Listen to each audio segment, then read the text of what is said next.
नमस्कार। चलिए जानते हैं शुक्राचार्य जी का जीवन परिचय। शुक्राचार्य महान ऋषि भृगु जी और माता ख्याति के पुत्र थे। वे भृगु वंश के गौरव और महान तपस्वी थे। इनके और भी नाम थे, जैसे शुक्र, और एक नाम काव्य भी है, क्योंकि इनकी माता ख्याति दक्ष प्रजापति की पुत्री थी और दक्ष को काव्य कहा जाता था। एक नाम दक्ष का काव्य भी था। ये दैत्यों मतलब राक्षसों के गुरु थे। जहाँ बृहस्पति देवताओं के गुरु हैं, वहीं शुक्राचार्य दैत्यों के गुरु माने जाते हैं। वे राक्षसों को नीति, शक्ति, तप और राजनीति की शिक्षा देते थे। शुक्राचार्य का ज्ञान और तपस्या मृत संजीवनी विद्या, रिवर्थ नॉलेज। शुक्राचार्य ने भगवान शिव की कठोर तपस्या करके उनसे मृत संजीवनी विद्या प्राप्त की थी। इस विद्या से वे मृत दैत्यों को पुनः जीवित कर सकते थे, लेकिन किसी को जीवित नहीं किया था उन्होंने। यही कारण था कि देवताओं को असुरों से हार का डर बना रहता था हमेशा। यह विद्या केवल उन्हीं के पास थी और वे उसे बहुत गोपनीय भी रखते थे।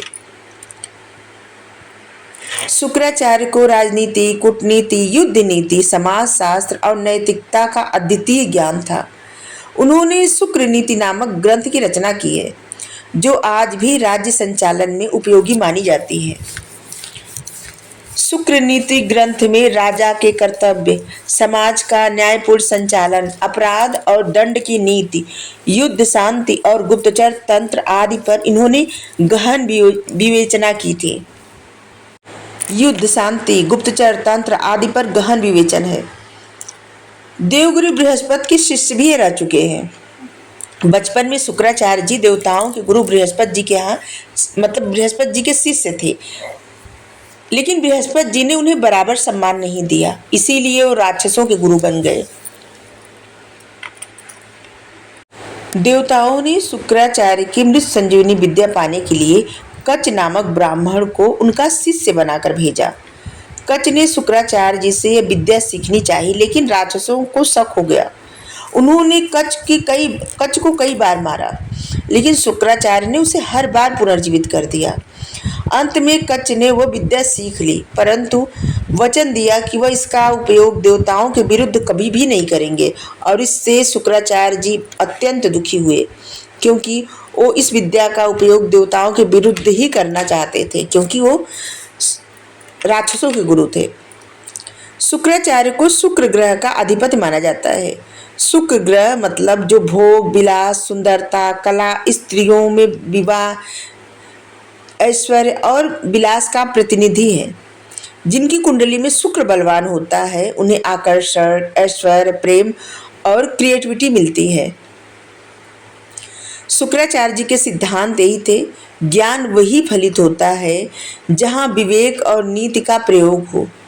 धर्म और नीति की रक्षा के लिए कभी कभी कठोरता भी आवश्यक होती है। शुक्राचार्य जी का आध्यात्म में विशेष स्थान है। वे सप्तऋषि तो नहीं थे, लेकिन उनके ज्ञान, तप और नीति के कारण उन्हें महर्षि, ब्रह्म ऋषि की उपाधि प्राप्त है। उन्होंने समानता और स्वतंत्रता के सिद्धांत को दैत्यों में स्थापित किया था। शुक्राचार्य जी की पत्नी का विवरण कुछ धर्मशास्त्रों में मिलता है। शास्त्रों में शुक्राचार्य जी की पत्नी का नाम पूर्ण स्पष्ट तो नहीं है, लेकिन कुछ में मिलता है, तभी तो देवयानी इनकी पुत्री है। लेकिन कुछ पुराणों के अनुसार उनकी पत्नी का नाम उषड़ा है। जयंती या फिर विश्वपर्वा की पुत्री बताया गया है। विश्वपर्वा असुरों के राजा था, जिसने अपनी पुत्री का विवाह शुक्राचार्य जी से किया था। कुछ ग्रंथों में अप्सरा वरुणा को भी पत्नी माना गया है, मतलब शुक्राचार्य जी का, जो कि ज़्यादा प्रचलित नहीं है। उनके गृहस्थ जीवन की जानकारी बहुत कम मिलती है, जैसे सीमित ग्रंथों में है। उनकी पुत्री के बारे में है। शुक्राचार्य जी की पुत्री देवयानी थी। देवयानी सबसे प्रसिद्ध पात्र है शुक्राचार्य जी के वंश में। इनकी कथा महाभारत कथा के साहित्य में प्रमुख स्थान पाती है। मतलब यही थी, तभी तो कुरुवंश आया। और यदुवंश आया। देवयानी की कथा में आता है कि देवयानी को ययाति मतलब चंद्रवंश के राजा से प्रेम हो गया था। ययाति ने देवयानी से विवाह किया और देवयानी और ययाति से 2 पुत्र हुए। एक का नाम था पुरु और दूसरा का नाम था यदु। पुरुवंश से ही आगे चल के पांडव कौरव उत्पन्न हुए और यदुवंश से श्री कृष्ण जी का जन्म हुआ। इस प्रकार शुक्राचार्य जी भगवान श्री कृष्ण के नाना कहलाते हैं। शुक्राचार्य जी के पुत्र का कुछ जगह उल्लेख है और स्पष्ट ज़्यादा नहीं है। शुक्राचार्य जी किसी विशेष पुत्र का उल्लेख पुराणों में तो नहीं मिलता, ज़्यादातर उनकी पुत्री का ही विवरण मिलता है, लेकिन कुछ ग्रंथों में उनके पुत्र का नाम मतलब शिष्य बताया गया है और कहा गया उनके पुत्र हैं जो कि युद्ध में भाग लेते थे असुरों की तरफ से।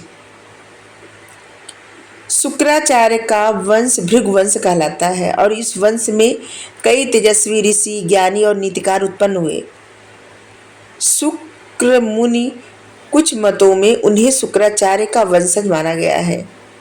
शुक मुनि को सौनक च्यवन ऋषि भी इनके ही वंशज माने गए हैं। शुक्राचार्य जी का गृहस्थ जीवन आत्मनियंत्रण, संयम और ज्ञान से भरपूर था। उन्होंने अपने शिष्यों, दैत्यों और पुत्री को नीति, शिक्षा, धर्म का मार्ग दिखाया। इनकी पुत्री देवयानी के कारण ही मानव राज्य वंशों से जुड़ पाया, नहीं तो पता भी नहीं चलता। शुक्राचार्य जी एक ऋषि होते हुए भी एक नीतिज्ञ पिता थे, एक सशक्त गुरु थे और एक राजनीति के ज्ञाता थे। उनका जीवन एक संतुलन है, तप और गृहस्थ, वैराग्य और नीति, ज्ञान और व्यवहारिकता का। Thank you. राधे राधे।